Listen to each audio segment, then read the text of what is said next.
Hi, this is Eartha. Have you ever had one of those nights where you just couldn't get to sleep? Or you were asleep and you woke up, had to go to the bathroom, or thoughts of what's going to go on the next day just kind of woke you up?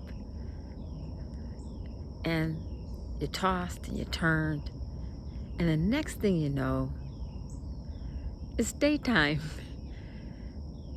And now you have to get up. And you just feel drained. Is there a mindfulness tool for that? Join me and let's talk about mindful sleep.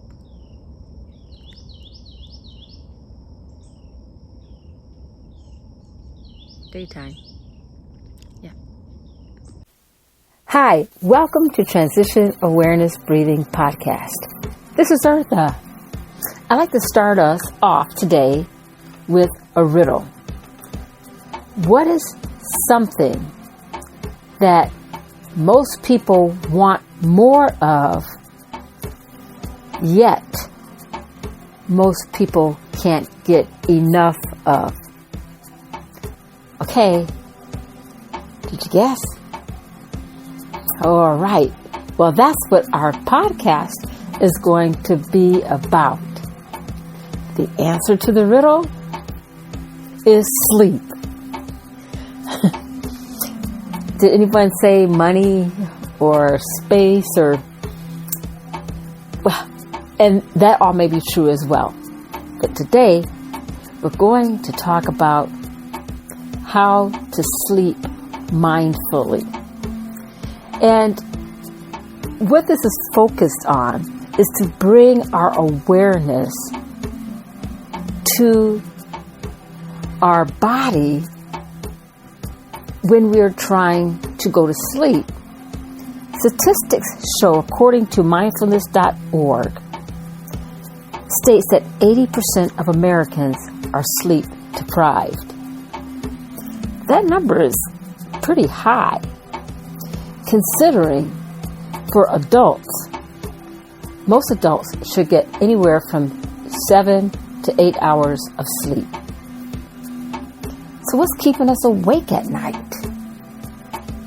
Well, anxiety, worries, anticipations.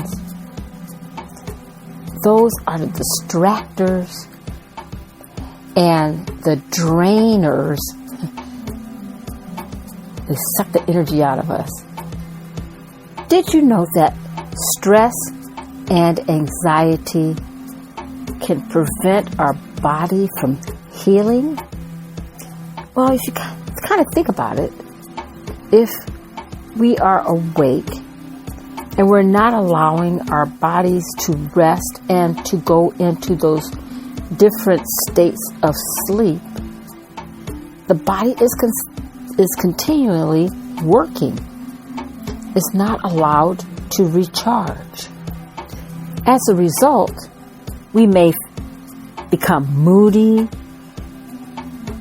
have a decrease in concentration, our memory may suffer. It may be very hard for us to pay attention to simple things. Sleep deprivation can also be a contributing factor to gaining extra unwanted pounds. And this is according to Dr. Matthew Walker of the University of California in Berkeley. And so getting to sleep can be a big problem for many people. But let's face it, sometimes it's kind of hard. I mean, we're so busy. There's so much to do.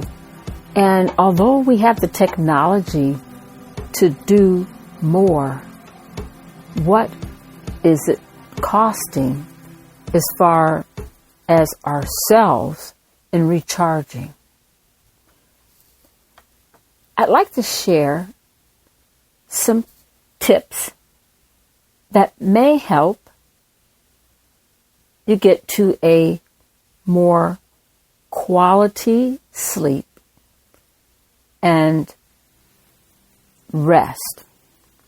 So how about taking mindfulness a little bit closer to bedtime? So according to mindfulness.org, here's some tips.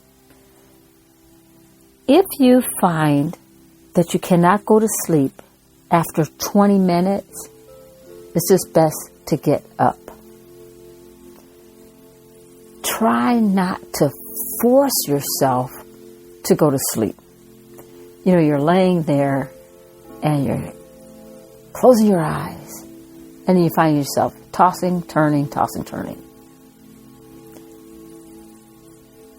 That attempt to force yourself to go to sleep is just keeping you more awake, because our tendency is like a push-pull effect. So it's just best to get up. And so what do we do if we get up? It's a great time to maybe get some water to hydrate ourselves, to do a body scan. And it is suggested to do the body scan away from your bedroom. Preserve your bedroom, your area of sleep, as this is the place where I will rest. And so anything that does not help you go to sleep should not be in the bedroom. And what I am leading up to is our devices, computers, smartphones, smart pads. Just the presence of our devices close to us are distracting. And they've done research on this very factor in an article that I read about teens. And so this information I'm passing on to you is not just for teens, it's for everyone. So it's recommended to put your devices to bed. Another suggestion is to start a sleep routine a few hours before you go to bed. That may include, turning down the lights, doing a body scan. Avoid heavy exercising at night or a few hours before you go to bed, because a lot of times when we exercise, we are generating our awareness and our alertness. So we want to participate in activities that's going to bring us into a natural sleep. And with that emphasis on natural sleep, and they recommend it in mindfulness.org, is don't rely on sleep apps to be like something that will sedate you to sleep. Because what we're trying to do in the mindfulness perspective is fall into a natural sleep.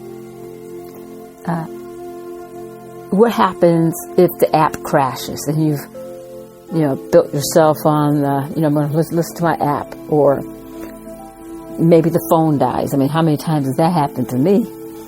And that is an area of frustration. And I totally relate to this. A couple of weeks ago, my phone was slow, the computer was slow, and I did my night routine. But when I got ready to go to bed, I am telling you, the front thought that was on my brain was, how long is it going to take for my phone to finish loading something? I mean, it was like in spinning mode, and that was on my mind. And I had to let it go. And so when we are attempting to go to sleep, try to let distracting thoughts go. Think positive thoughts. So yes, it's easier said than done. We all can say that. But I encourage you to be open. As I told myself, there is nothing that I can do right now with the computer. The computer, at this time, it has the control. It is spinning. There's nothing I can do to make it faster. Everything is closed. So, I'm going to sleep. Like talking yourself through this, or thinking about a time that is relaxing for you, maybe like on a vacation or you're at the beach, and maybe doing an imagery activity where you're laying on the beach and the sun is warm, and you're just, each part of your body is just melting into the sand, and concentrating and bringing your focus to your breath, pretending that you can hear the waves in the background, just back and forth, until you are lulled into a natural sleep. One other suggestion is when you're doing the body scan. I just thought it'd be kind of helpful to mention this because, if we're having a hard time going to sleep, we're probably a little bit tired and fatigued, maybe frustrated.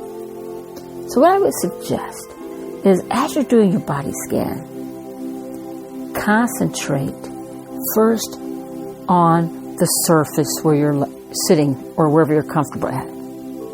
So you want to keep it simple, Then concentrate on the breath. So the surface, what does the surface feel like if you're sitting in a chair, if you're laying down? And then the breath. Just pay attention to the rhythm of the breath. Don't try to force yourself to change the breath. Try not to count your breath. Just pay attention to the rise and the fall of your body's movement as you breathe. And then begin the body scan from the tips of your toes. And just paying attention to the sensation in that area around your feet, around your ankles, any pressure, any tingling. And just letting it go. And if there's a distracting thought that pops into your brain, you just acknowledge it. We're not going to try to ignore it, because the more we try to ignore it, the more the thought will be there. So we just acknowledge it and let it pass. Just think of it like a train. Don't get on the train. Just let the train pass. And that's what distracting thoughts usually do. Reflect on your feelings and your thoughts. Have a sense of gratitude. Maybe it was a tough day. So we don't want to linger and ruminate over that part of the day that really got us stirred up. Instead, look at all the other things, the good things, the gratitude, the thankfulness that maybe you can focus on. And I've done this myself, and it is so true. And the next thing you know, you feel your body going into a state of natural sleep. But with that, I hope you have a beautiful, restful, and mindful sleep this evening. Thank you for joining me. Thank you, Web Talk Radio, for allowing me to bring Transition Awareness Breathing Podcast to my listeners. Thank you, Mary Lou and Sam, for making Transition Awareness Breathing Podcast available to my listeners wherever they go. Have a peaceful and calm sleep.